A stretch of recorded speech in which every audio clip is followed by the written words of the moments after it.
Hello beautiful people, అందరికీ నమస్కారం. Welcome back to my channel. నేను మీ శ్రాంతి. ఎలా ఉన్నారని అందరూ? నేనైతే చాలా బాగున్నాను. మీరు ఎలా ఉన్నారు కింద కామెంట్ సెక్షన్లో తెలియజేయండి.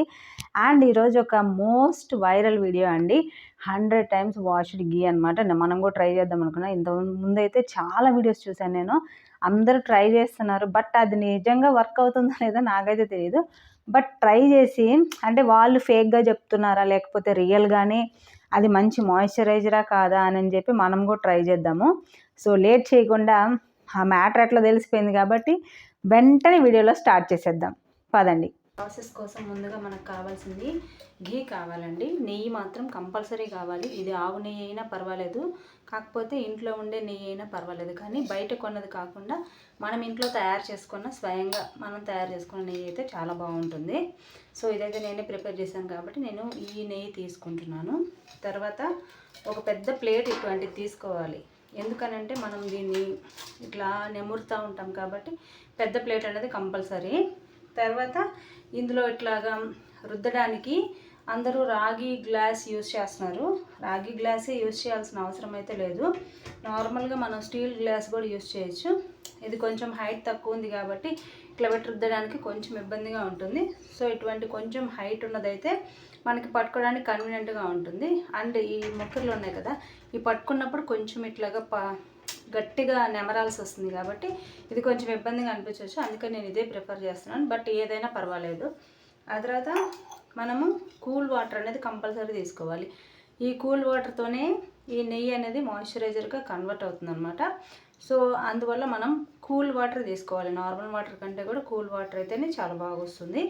అండ్ ఒక బౌల్ కూడా తీసుకుంటున్నాం, ఎందుకనంటే నెయ్యి అనేది వాటర్ని అబ్జర్వ్ చేసుకోదు కాబట్టి ఆ ఎక్స్ట్రా వాటర్, ఎక్సెస్ వాటర్ ఏదైతే వస్తుందో దాన్ని అంతా కూడా ఈ దీంట్లోకి గిన్నెలోకి తీసుకుంటాం అనమాట.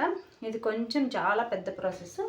సో ఇవన్నీ మనకి కావాలన్నమాట ఇది చేసుకునేదానికి. కానీ నేను చెప్పే ప్రాసెస్లో ఇవేవి మనకి అవసరం లేదు. ఈ వాటర్, ఇది అన్నట్లాగే ఈ నెయ్యి, ఇవి మాత్రమేను. ఇవన్నీ తీసి పక్కన పెట్టేస్తున్నాను, ఎందుకనంటే ఇది చాలా లెంతీ ప్రాసెస్ అండ్ కొంచెం శ్రమతో కూడుకున్నది కూడాను, చాలా కష్టము. బట్ ఇవి ఇలా కాకుండా ఇంకొక మెథడ్లో కూడా మనం మాయిశ్చరైజర్ అనేది ప్రిపేర్ చేసుకోవచ్చు. అది ఎలాగో ఇప్పుడు చెప్తాను. ఈ ప్రాసెస్లో మనకి మిక్సీ అనేది తీసుకోవాలి. మిక్సీలో కూడా మనకి నెయ్యితో చేసిన మాయిశ్చరైజర్ అనేది ఎక్సలెంట్గా వస్తుందండి. ఒకసారి ట్రై చేసి చూద్దాం. దారిలో నేను ఎక్కువ చేయట్లేదు, జస్ట్ ఒక 2 spoons మాత్రమే చేస్తున్నాను. నెయ్యి మాత్రం పాలే స్మెల్ వస్తుందండి, కమ్మగా వాసన వస్తుంది. సో 2 spoons నెయ్యి తీసుకున్నాను. తీసుకొని ఇందులోకి మనం కొంచెం వాటర్ అనేది యాడ్ చేసుకోవాలి. యాడ్ చేసుకొని దీన్ని బ్లెండ్ చేసుకుంటే మనకి మాయిశ్చరైజర్ అనేది వచ్చేస్తుంది.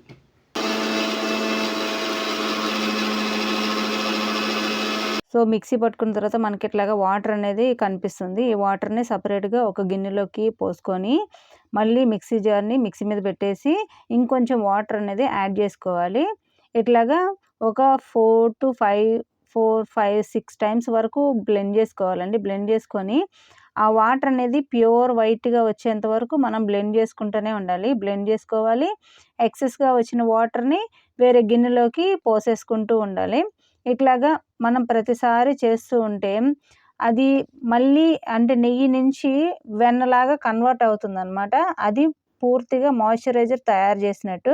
ఇప్పుడు మనం మామూలుగా మీకు గిన్నె మీద వేసి బౌల్ తోటి అట్లా నెరిపినా కానీ సేమ్ అట్లాగే వస్తుంది. అండ్ మిక్సీ జార్లో వేసినా కానీ అట్లాగే వస్తుందండి. కూల్ వాటర్ అయితే కొంచెం గట్టిగా వస్తుంది బాగాను. లేదు అని అంటే నార్మల్ వాటర్ అనుకోండి, ఇట్లా కొంచెం సాఫ్ట్గా మెత్తగా వచ్చేస్తుంది అనమాట. అదే మీరు బాగా కూల్గా ఉండే వాటర్ వేసారనుకోండి, అప్పుడు చాలా గట్టిగా వస్తుంది. లేదు అని అంటే మామూలుగా మనం ఇది ప్రిపేర్ చేసుకొని ఒక 10 నిమిషాలు ఫ్రిడ్జ్లో కానీ స్టోర్ చేసి పెట్టుకుంటే మళ్ళీ మనకి టైట్ అయిపోతుంది అనమాట. గట్టిగా ఉండే మాయిశ్చరైజర్ అనేది మనకి రెడీ అయిపోతుంది. సో నేను ఈ విధంగా ప్రాసెస్ని ఒక 5 to 6 times చేశానండి. ఈ క్రీమ్ అనేది బాగానే రెడీ అయిపోయింది. నాకైతేనో ఫుల్ టెక్స్చర్ అనేది వచ్చేసింది. కాకపోతే దీంట్లో కొంచెం నెయ్యి స్మెల్ అనేది వస్తుంది. మొత్తానికి క్రీమ్ అయితే రెడీ అయిపోయింది. దీన్ని అప్లై చేసుకొని చూద్దాము ఎలా ఉందో. సో దీన్ని చూస్తుంటే నాకేమనిపిస్తుందంటే ఇది మళ్ళీ బటర్ ఉన్నట్లే ఉంది. అంటే వాష్ చేస్తూ అట్లా ఉంటే మళ్ళీ గీ అనేది బటర్లా తయారవుతుందన్నమాట. దీని స్మెల్ అయితే నెయ్యిలాగే ఉంది, బట్ చూస్తే మాత్రం బటరే ఉంది. కొంచెం ఫ్రిడ్జ్లో పెట్టాను టైట్ అయ్యేదానికి, లేకపోతే క్రీమీగా టెక్స్చర్ అట్లా ఉంది. కాకపోతే ఇది రాసుకుంటే కొంచెం జిగటగా అట్లా ఉందన్నమాట. బట్ మంచి మాయిశ్చరైజర్ అండి. పిల్లలకి కానీ పెద్దవాళ్ళకి కానీ ఎవరికైనా యూజ్ చేయొచ్చు. హార్మ్ఫుల్ కెమికల్స్ లేవు, ఎక్స్ట్రా కలర్స్ ఎటువంటివి లేవు. కాబట్టి మన ఇంట్లో తయారు చేసుకునే సొంతంగా తయారు చేసుకునే మాయిశ్చరైజర్ కాబట్టి ఇది బాగా వర్క్ అవుతుంది అని చెప్పి నాకు అనిపిస్తుంది. సో మీరు కూడా మీ ఇంట్లో ట్రై చేయండి. ఎవరైనా సరే చిన్నపిల్లలు ఉంటే వాళ్ళ కలర్ ఇంప్రూవ్మెంట్కి కూడా ఇది మంచిగా బాగా పనిచేస్తుంది.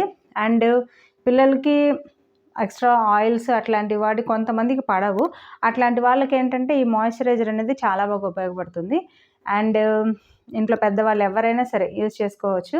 సో ఈ మాయిశ్చరైజర్ని మీరు కూడా ఇంట్లో ట్రై చేయండి. నాకైతే బాగా నచ్చింది. కొద్ది రోజులు వాడొచ్చు, ఏమి ఇబ్బంది లేదు. కాకపోతే చేసే ప్రాసెసే కొంచెం కష్టం, కానీ సులభంగానే చెప్పేశాను కదండి.